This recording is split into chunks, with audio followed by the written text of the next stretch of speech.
Brethren lads, welcome back to Cossy's Arsenal podcast. My name is Cossy. Good morning, good afternoon, good evening, wherever you are in all parts of the world. Welcome back to the channel. Welcome back to a brand new video. It's the first preview we are doing in 2023, and it is between two of the best sides in Europe right now, Arsenal and Newcastle. It's a beautiful game. It's going to be a very, very good game. I trust this one, but it's going to be a very hard one for Arsenal. It's going to be a very, very big test for us at this point in time when we need to find consistency, when we need to find rhythm after the World Cup break. This is going to be the first ultimate test that we actually face. And beating Newcastle for me means that you can easily beat any side, apart from Manchester City, you can easily beat any side in the Premier League. They're so good. They're absolutely very, very good. So I'm going to be diving into my thoughts about this game, team news, predicted lineups, and everything we do in previews. Hit the like button, subscribe to the podcast, and in the comment section, let me know, can we beat Newcastle? But I think the conversation here, guys, is about, can Newcastle maybe win the league? I would love to get your thoughts in the comment section. They have lost only one game this campaign. That was against Liverpool in August. Since then, they have not lost a game. They have only dropped points to Leeds United in a 0-0 draw. Can you believe that? So I think we're looking at a game between two very, very good sides that are used to winning this campaign. We've had a very fantastic start to a season, both of us, Arsenal and Newcastle. They've only dropped 2 points in the last 5. Again, it's Leeds United 0-0. It's a fixture that I thought would actually rain goals. It's a fixture that where I thought Newcastle were actually going to do better than that. It ended 0-0 somehow. So, and that literally means that you can stop them.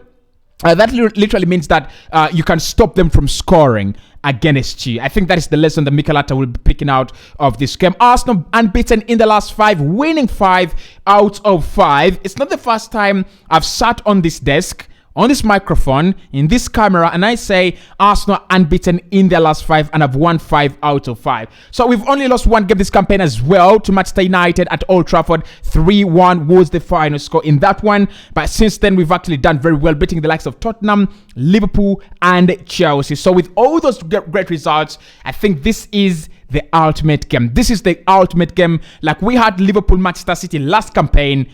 This campaign has Arsenal, Newcastle. Now, it's a very important one for both sides. If Arsenal win it, it means we actually extend the gap between us and Newcastle by a further 11 points, because we are now 8 points above them. And I think that is what Arsenal and Mikel Arteta will be trying to do. We'll be trying to make sure that they don't come any closer. We'll be trying to make sure that we stop them. I don't know if they do have title hopes, because if they do, definitely they're playing like a team trying to win the Premier League. And I think for me, the one thing they have is that they don't have any pressure. They have already overachieved. They're already in the top 3. And whatever they do, whatever happens, they don't have any pressure. Eddie Howe doesn't have any pressure. If he can make them qualify for the UEFA Champions League in a very, very long time, that is an overachievement in itself. So I think it's an important game for Arsenal. We need the game more just to create that space. But then also, you look at Manchester City's next fixtures, there is something to talk about there. There is something really to talk about. The reason is City will play Chelsea in 2 games, one in the FA Cup and the other in the Premier League. Then they will play Manchester United and they will play Tottenham. That is a time where you capitalize. The 7-point gap is not enough. The 7-point gap for Manchester City is not enough. They can easily win each and every last game of the campaign. And I know Arsenal sometime we will draw, we'll lose games, and we will capitulate at some point in time. We can't keep on winning and winning and winning. It's very, very difficult. Even Manchester City themselves, they didn't do it. They've never done it, winning 38 games in a campaign. So at some point in time, we will drop points, right? But in these 3 games that are upcoming, if Manchester City can find a real test and maybe drop points, that is where Arsenal really need to capitalize. And that's why this game is so important to Arsenal. To Newcastle, I think it's kind of a little bit of fun just to explore your options. Can we be on top of the table maybe by February, maybe by March, and then maybe bouncing back from that 0-0 draw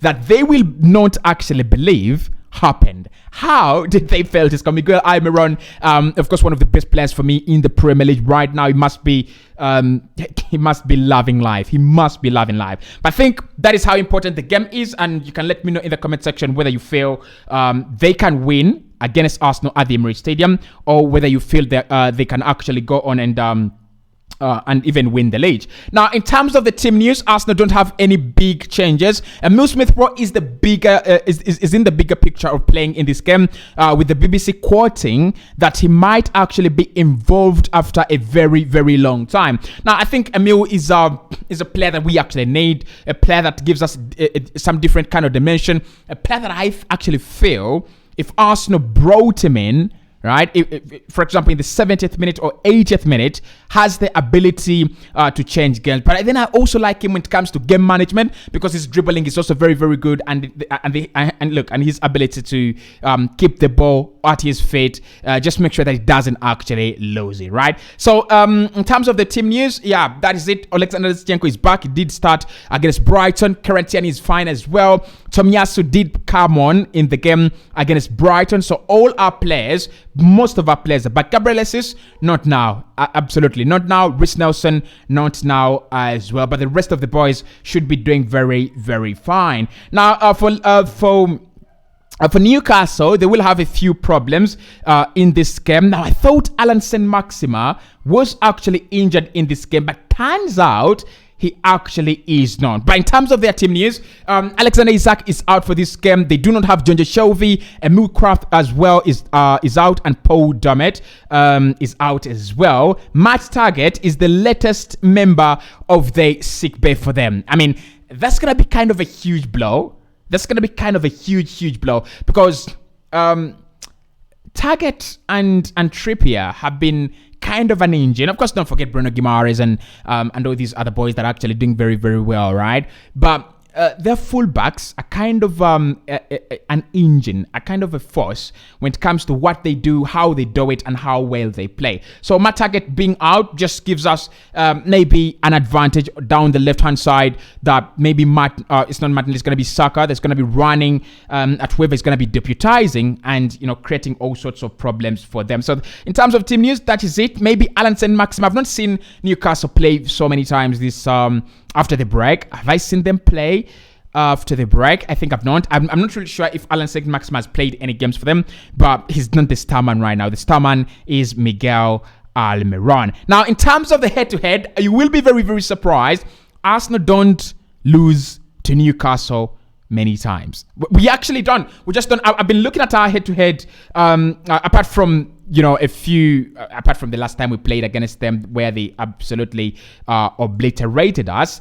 But when you look at the last fixtures, this is it. The last game we played was at Newcastle's home ground. It ended 2-0 in favor of Newcastle. But before then, Arsenal had won 2-0, 2-0, 3-0, 2-0, 4-0, 1-0, 2-1. So you will go back until the 15th of 2018 in the Premier League. That is when Newcastle had last beaten us, before beating us our last campaign, right?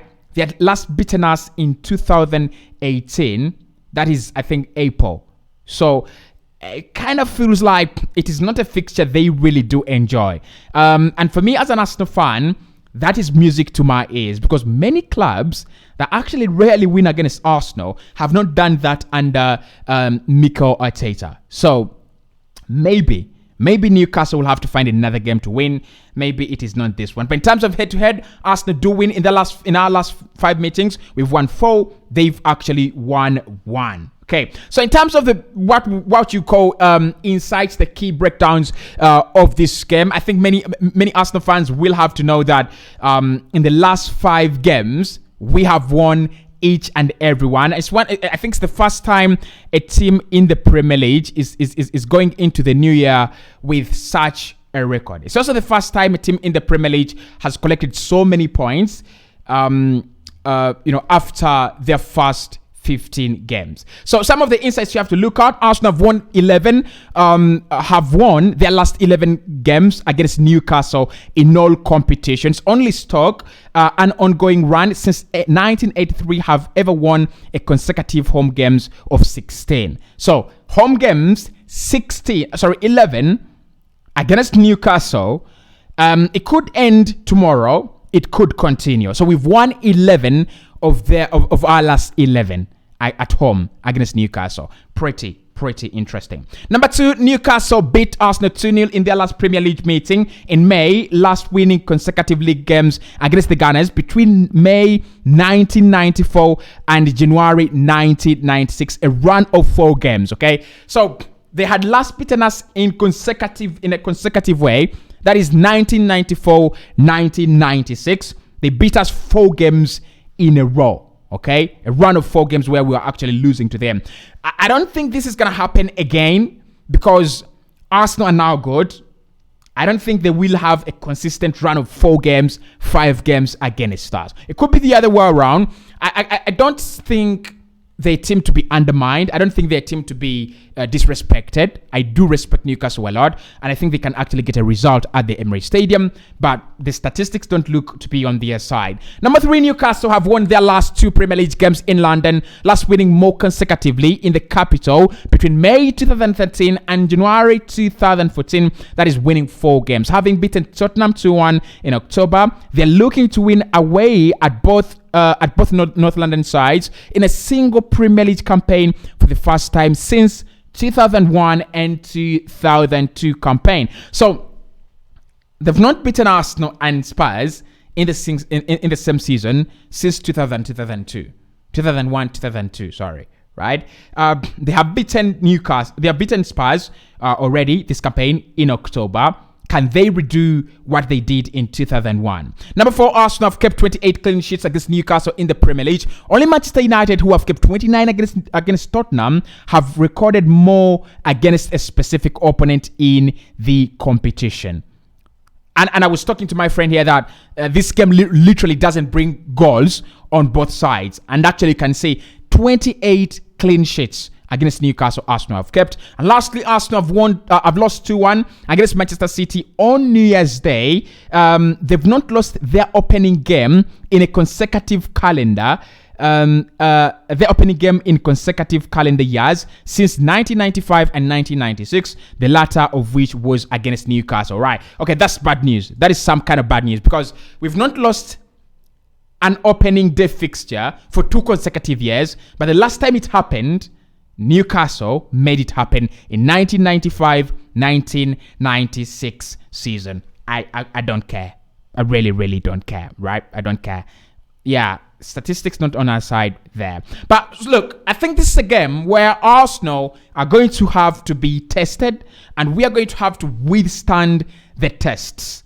I hope I really do make a lot of sense here because all the opposition that we've played, West Ham in the first half, I don't think they had the quality. Brighton, until the Carl Mitoma goal, they did have that quality. But what Newcastle will be looking at in that Brighton game against Arsenal is how do you open Arsenal up? How well do they do under pressure? And how do you score against them? And maybe how do you stop them from scoring? I think how you stop them from scoring is not a concept you pick up in that game because we scored 4 against Brighton at home at the Amex Stadium, okay?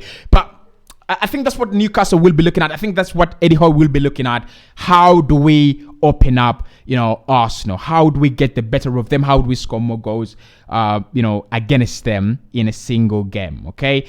And their quality team, their midfield consists of 3 very interesting players that have the real quality. Bruno Guimaraes being the leader there. Joe Linton being the reborn player. I think Linton, Willock, and Bruno Guimaraes are the most underrated midfield in the Premier League right now. Midfield 3 in the Premier League. Let me know in the comment section.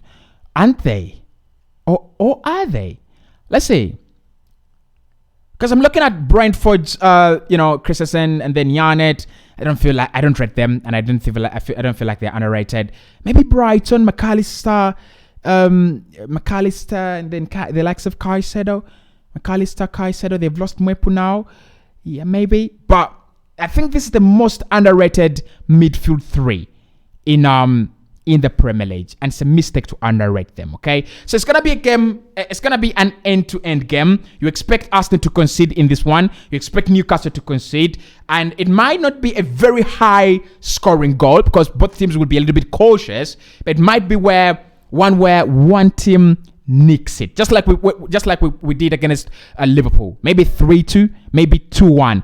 A team nicks it at the gasp. But I don't know. But I think it's a game where Arsenal are really going to be tested. Our midfields are all going to be tested. We're going to see which team has the better midfield and which midfield actually has the better players. Now, in my early predictions, I think this is a different Newcastle side from what we played and lost to last campaign. It's a very, very different. It's a very completely different side from what the Newcastle we beat last campaign. I would love to back Arsenal. I really do love to back my team, but I'm not going to be deluded in this one, okay? And I hope that when we get out of this game without a win, maybe with a draw, we can actually focus on. So I'm going to go Arsenal, Newcastle, early predictions, draw. I'm going to go with a draw. I'm going to go with a draw.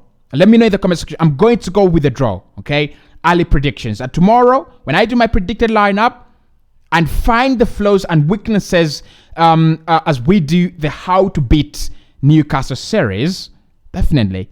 If I'm convinced that Arsenal can win this one, then my prediction, my scoreline will be in favor of Arsenal. But if I'm convinced that we can't break them down, we can't beat them, I will stick with my early prediction, which is a draw. I'll see you soon. Love you.